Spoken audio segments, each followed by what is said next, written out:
Forex volatility. Any questions or comments about my outlook for inflation or interest rates so far? This is the third component of my presentation. My bottom line is, yeah, we're going to have inflation, but it's going to be very, very modest.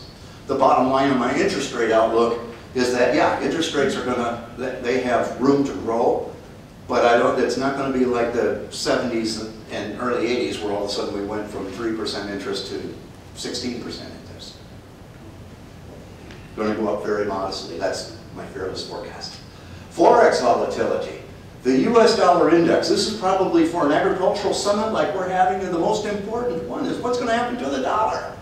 Because we all know that a strong dollar is very, very good news if you're having to buy stuff from abroad. It's very, very good news if you plan to travel abroad. But it's not very good news if you're an exporter and depend heavily on the export market.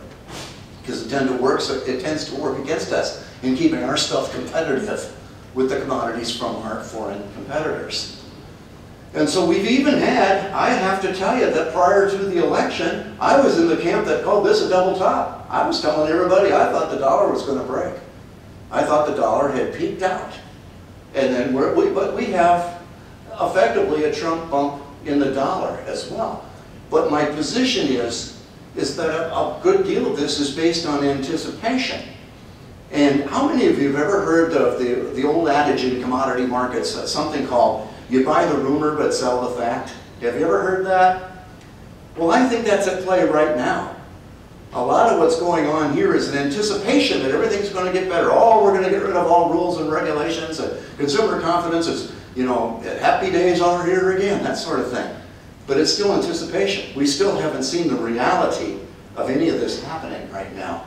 So it could be a little bit, in my opinion, of a fake out. So let's see what the invisible hand of the marketplace is telling us. What's the collective voice of the market in the component currencies of the dollar index doing?